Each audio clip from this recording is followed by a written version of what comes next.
Bonjour, aujourd'hui je vais vous montrer comment construire, comment construire entre guillemets une clarinette, voilà, parce que j'aime la clarinette. Donc, je vais vous montrer avec la mienne. Alors il y en a qui se construisent, qui sont comme ceci avec 3 parties. La mienne en a 5. Bon bah c'est pas grave. Alors, il faut commencer. Je vais juste poser l'appareil photo. Alias caméra. Pardon-moi. Ça c'est mon téléphone. On prend le bec. Voilà. On prend la petite partie comme ça. Et on insère comme ceci. On peut tourner, il n'y a pas de sens. Vous pouvez enlever si ça vous chante. Ensuite, on prend cette partie-là. Voilà, là où il y a le La, Sol dièse, Fa dièse, Mi, enfin bref. Voilà, vous prenez ici et vous mettez comme ça.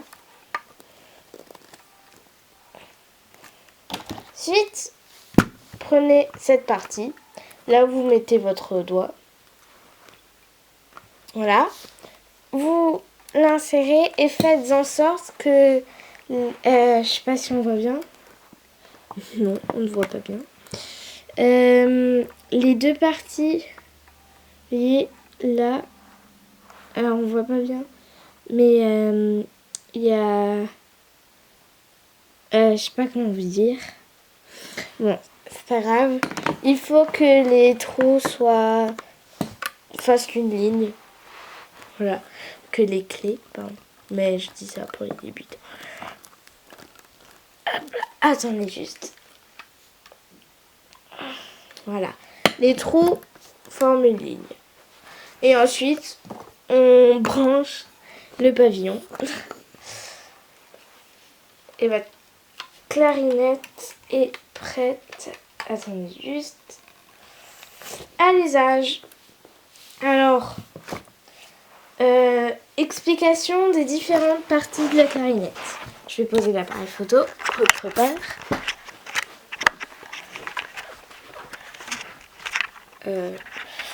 Oui, j'essaie de maman. Voilà. Comme ceci. Alors, je prends la clarinette. Donc, ici, vous avez le bec. Voilà.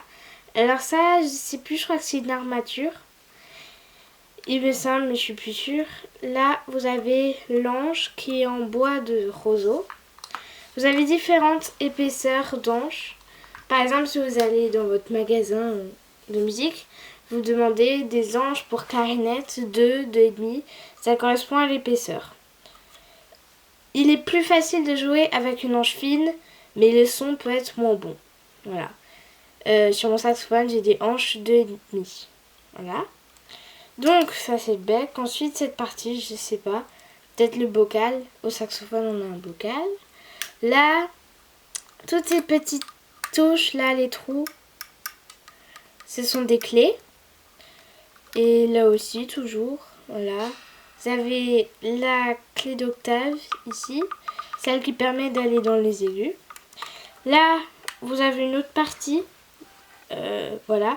Là, c'est pour mettre l'index. Enfin, plutôt le pouce. Toujours des clés. Et là, c'est le pavillon. Ça a la fin pour que le son s'échappe. Voilà, comme ça. Alors, la clarinette produit un son moins fort que le saxophone, tout simplement parce que le pavillon est orienté vers le sol. Et donc, le son sort comme ça et doit remonter. Le son est donc moins direct vers les personnes. Alors qu'au saxophone, il est replié vers là.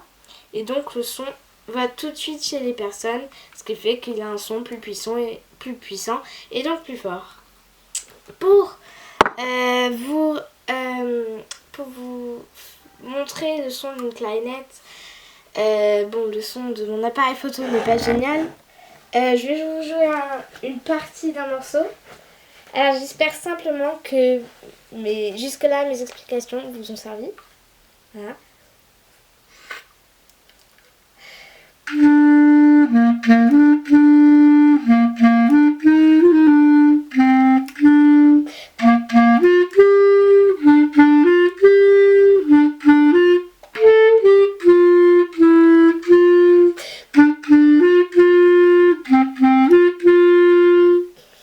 Voilà.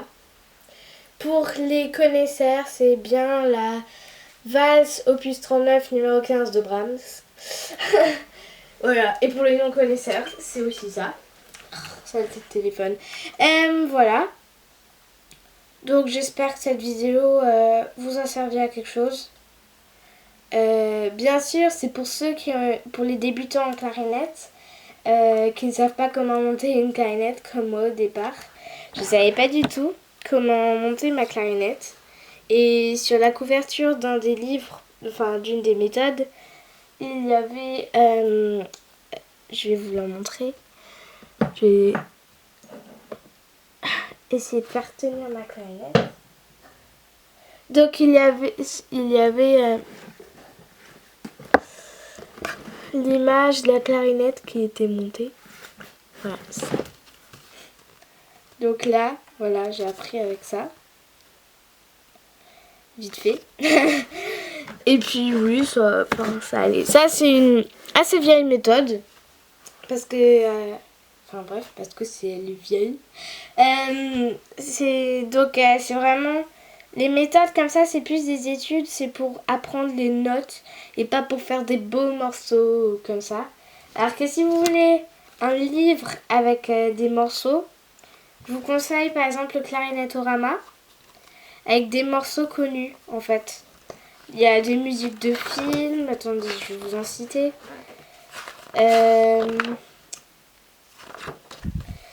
Il y a par exemple Douce France. Voilà, de Charles Trenet. Armstrong, un peu de jazz. Les copains d'abord. Reality du film La Boom. Largo, la symphonie du Nouveau Monde. Après, il y a des trucs, on connaît moins le nom, mais on connaît bien la mélodie. La Caravane, Borsalino, Fly Me to the Moon, Brésil, enfin bref. Il y en a tout plein. Ça, c'est pour les deuxième années. C'est le 1A. C'est vraiment le morceau assez simple, mais qu'il faut quand même travailler pour avoir un bon son. Voilà, donc c'est un livre que je vous conseille.